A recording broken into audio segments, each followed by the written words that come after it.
First priority when I get up in the morning, usually I try to go like ninja stealth mode and get out of the bed without waking Stacy up. I'm the early riser of the family, plus I like my alone time in the morning when it's quiet. So I try to like slither out of the bed and grab like my hoodie and my warm sweatpants. And then I head it's to the coffee pot. It's to turn the hot water on. I'm a French presser. So turn the hot water on, let that get hot, get the coffee going, and then I go out to my dad chair in the living room and start the day, right?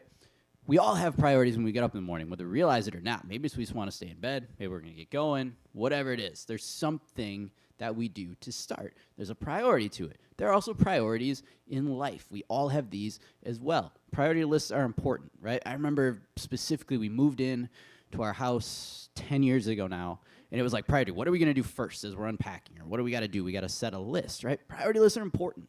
We all have priorities. So if you haven't guessed by the number of times I've said the word priority this morning already, that's what we're going to focus on today, except I'm going to tack a word on with priorities, or what we make priorities. And that's going to be the word idol. We're going to talk about idols today because the Israelites are going to struggle with idolatry.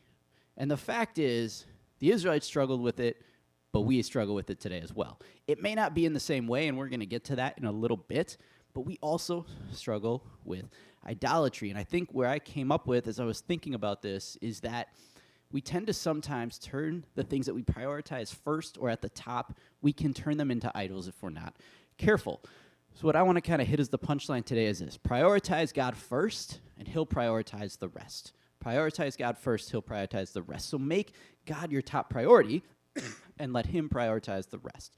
All right, so we're going to hit that today in Exodus. We only have 2 weeks left in kind of our overview of Exodus. It's this week and then next week. Then after Thanksgiving, we will jump into a traditional themes of Advent series as we head towards Christmas. But let's recap Exodus up to this point. Again, I would encourage you to read the book of Exodus. There's a lot there. It's super good. We've just done kind of a broad overview. But to catch you up, we started out with the fact that the Israelites were held captive by Pharaoh in Egypt. They were slaves. Not great.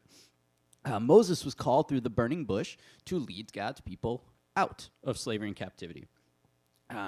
As he's going to Pharaoh to approach Pharaoh to say, let us go, Pharaoh won't do it. God sends all the different plagues, 10 in total. Eventually they leave. They're out. They're in the wilderness. They have to cross the Red Sea. They look trapped. God opens the Red Sea, kind of the backdrop here to our slides here. The sea parts. The Israelites go across.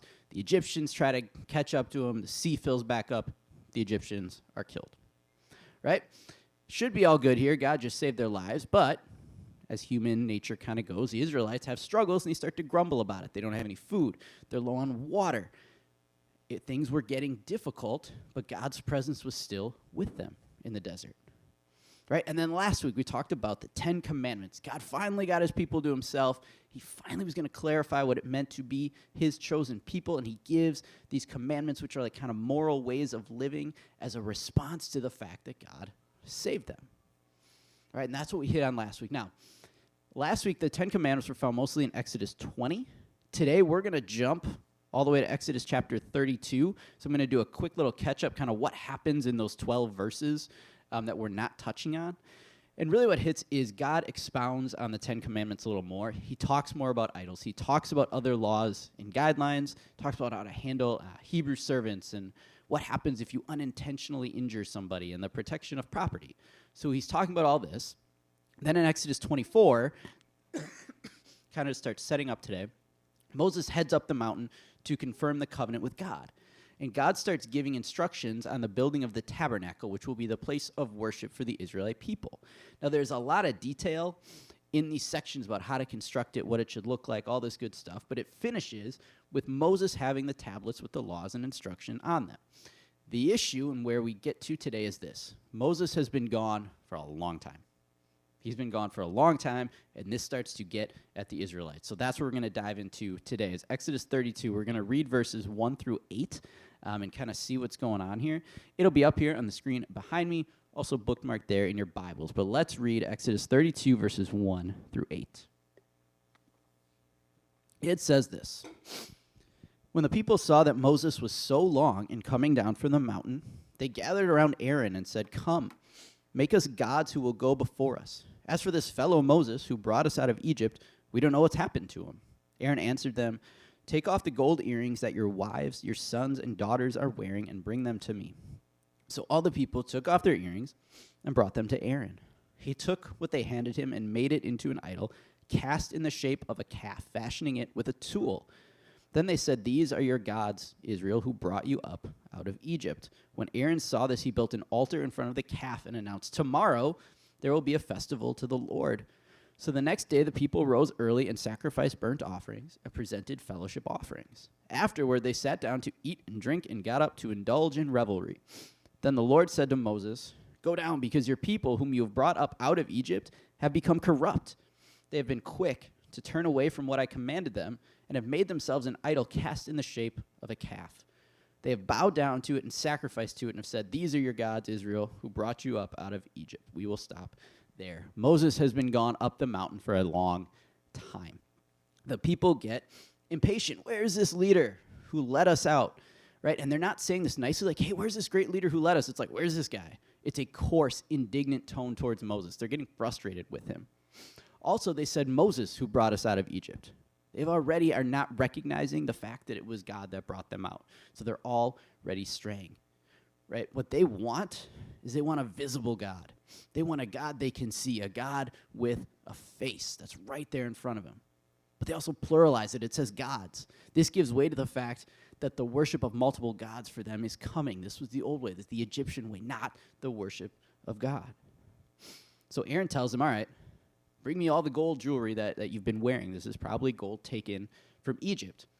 He then fashions it into a calf from the gold. Now, this shouldn't be thought of as like, "Oh, this is a cute little baby calf." No, this is better translated to a young bull. This is a symbol of strength, a symbol of power, a young bull in its prime. Aaron then builds an altar and claims that the next day they're going to have a festival to the Lord in front of this altar with this golden calf. Let's think about this for a second. You're going to have a festival to the Lord with an idol that they made themselves to honor it. Right? Now, maybe Aaron is trying to couch this whole thing like, "No, it's still about God, even though we have this idol." But that's totally off. Right? They had made their own idol, and they're going to worship it on its own. So they get up the next day, they have their burnt offerings, and then it says they ate, drank, and engaged in revelry. Basically, they got drunk, and it was a free-for-all that day. All right? This is all flying in the face of what God wanted for them, what God wanted from them. He wanted them to do something. They did the opposite. Doing the opposite. As I thought about that phrase, I remembered back to 7th grade math class with Mr. Lechner. He was my first ever algebra teacher. And he would say, to start to solve an algebra equation, he said, "Be like a middle schooler and do the opposite." That's what he told us. So if we take this equation here, the first thing you have to do is subtract 4 from both sides. So it says plus 4. He said, "No, do the opposite. Minus 4, take 4 away. Be a middle schooler and do the opposite." That's what the Israelites are doing, except they're not doing basic algebra. They're not in Mr. Lechner's math class. They're in God's class. God said, "Don't have idols before me. Don't make any idols." They did the exact opposite. Something else had their devotion now, and it wasn't God. They're prioritizing something else over God. This young bull, calf, whatever, that they made. They made something into an idol. We make things into idols. The definition of idol, an image or representation of a god used as an act of worship. Whenever I think about idols, when we talk about it in the Bible, or you hear this golden calf, it reminds me of things like these 2 trophies that I have up here. These are not mine. They're not mine. These are my wife's powerlifting trophies. If you did not know, Stacy and Lindsay were both high school powerlifters, right? So we have 2 different trophies. She can explain what they're all for. I know this one's name is Bertha. That's it. I won't lift them up. They're old. They're last leg. She can explain it. But I think like these, right? These big, strong, golden or bronze types of trophies. We think, "Oh, I don't have any of those, right? I'm good. I don't make idols." But then look at idolatry. That word. Extreme admiration, love, or reverence for something or someone. We may not be physically bowing down to things like this. Our idols may not be statues or trophies. But we have things that we give extreme admiration, extreme devotion to, things that we prioritize above anything else, including God sometimes. Things that get so much of our attention can be idols, especially because we prioritize them before prioritizing God. So today I'm going to bring up 3 that I see. I can see them in my own life, which is probably why I bring them up, but I can guess some of you can relate to these. Not an exhaustive list by any means, but things that we can make into idols. The 3 I'll bring up today are also not inherently bad things, but I want us to see how we can even take a good thing and turn it into an idol if we prioritize it over God and over other things. So the point in the end will be not to get rid of these things, but to prioritize God first and then let Him help us work out how to use these other things. So we're going to look at the what, how, and why, and then also what happens when we make things idols. All right, so we're going to start with money and possessions. Money and possessions. I have a picture. Here we go. Money. I think of this Scrooge McDuck from the old DuckTales stuff, where he's literally swimming in all his money and his gold. He just loves it. He loves it that much. And then for possessions, sneakers. There's a phrase sneakerhead out there. There are people that are obsessed with sneakers. The guy over that's PJ Tucker, an NBA player, who's got a whole bunch of shoes. I believe this picture here is DJ Khaled's house in Miami, where he's got this massive room of just his sneakers. Right? They're all about getting sneakers, getting more and rare and expensive sneakers, making idols out of this stuff. We can make idols out of money and possessions, even if it's not at these levels. Even if we don't have the amount of money to literally swim in it, or rooms full of our possessions, we can still turn them into it. So for possessions, just having lots of stuff, even if it's not expensive, just having a lot of something, that can be an idol. So how do we do it? If we spend our time just getting more and more or keeping up what we have, if we're looking for these items constantly on a secondary market or looking for sales or selling other stuff just to buy more, right? I look all the time, I find myself looking at gym equipment, what weights or machines or what can I add to my gym? We can do this with anything. If it dominates your time, your thinking, or your spare moments, you're just looking to get more. Okay, well, why? Why do we think we do this? I think it comes down to the fact that we're not content with where we are and what we have. There is a human desire to want more and just be better. The phrase of some is good, more must be better, right? This is overindulgence. To want to be the guy with the most this or the best this. We can turn those things into idols. Money isn't all that different. Money can easily dominate our time and our thinking. It is everywhere in our society. Money is constantly talked about. Shows, podcasts, books, everything about how to save, how much to save, where to spend, what to spend on, how much things cost then versus now, living wages and salaries, it's everywhere. And that's all really important, right? I'm not saying it's not, it is.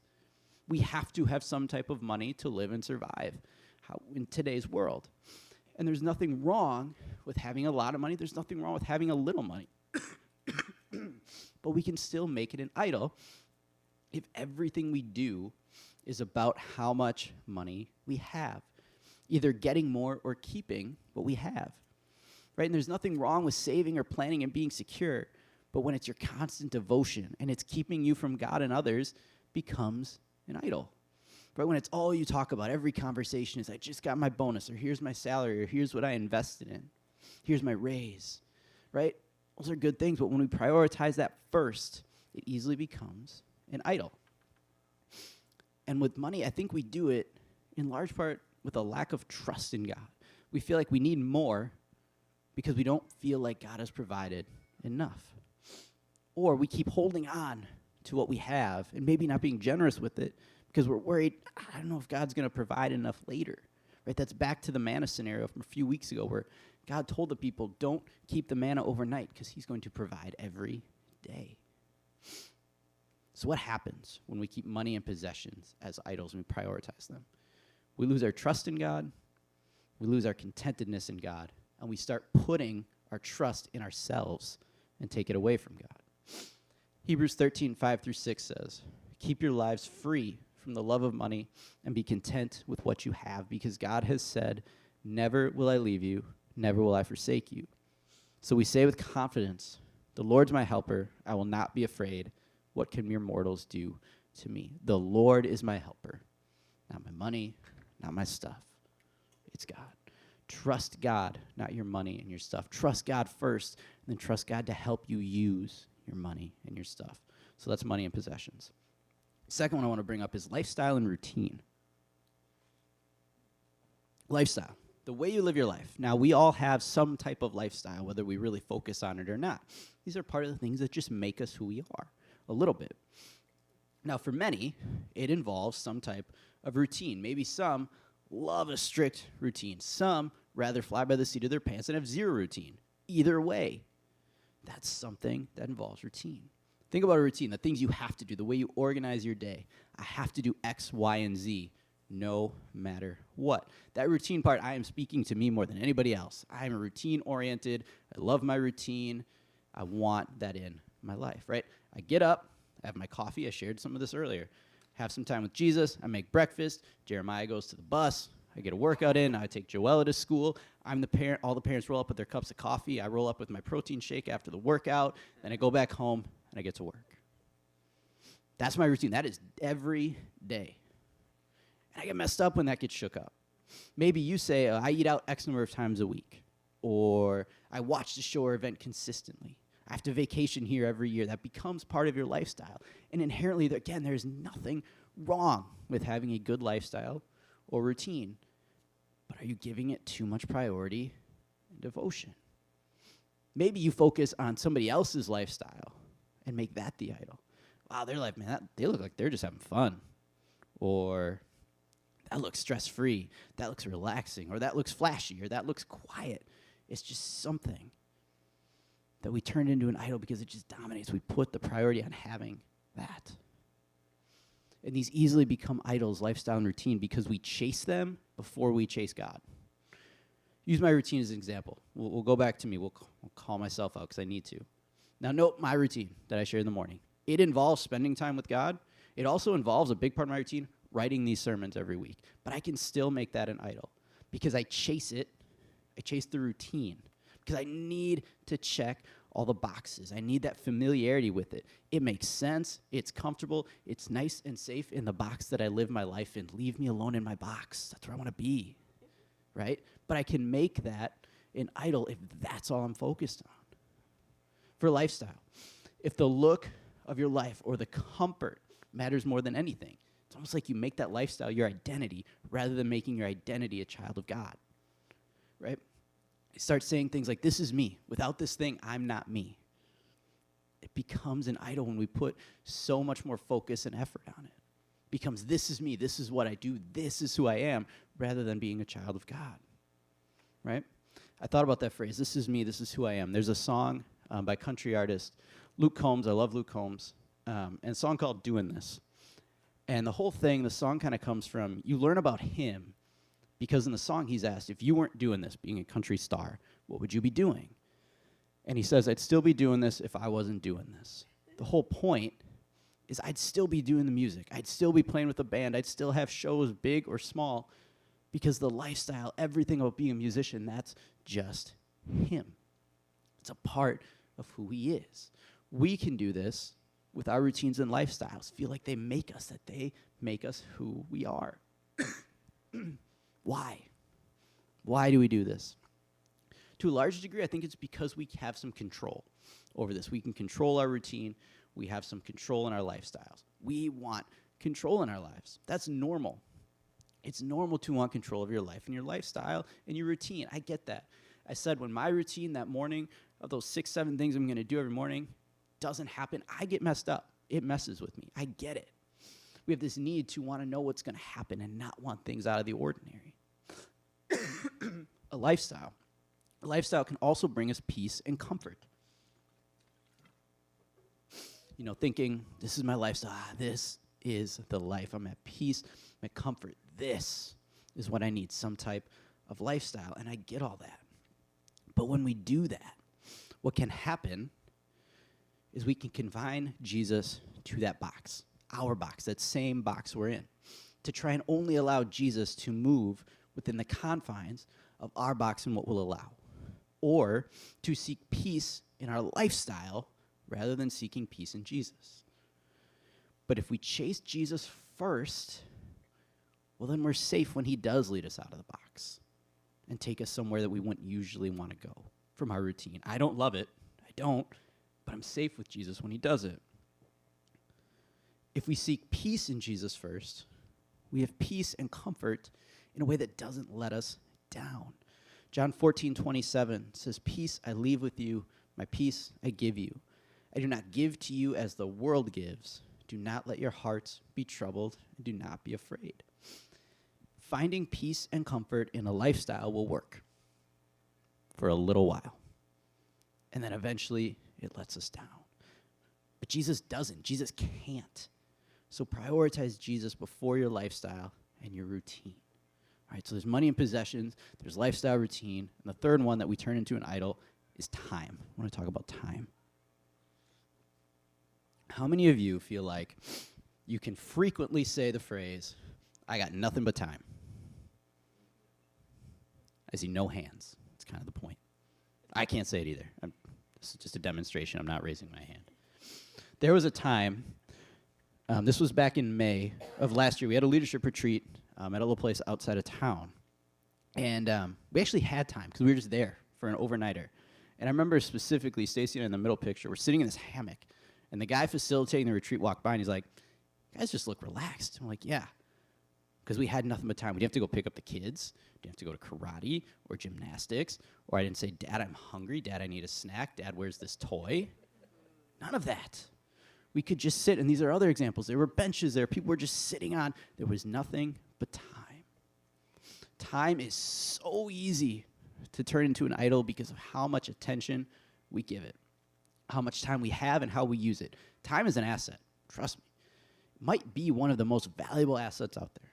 We always talk about it. We always say, "I'm busy," or "I don't have enough time," or "I'll try to make time for that," or "It took me this long to get here. It took me this long to do that thing."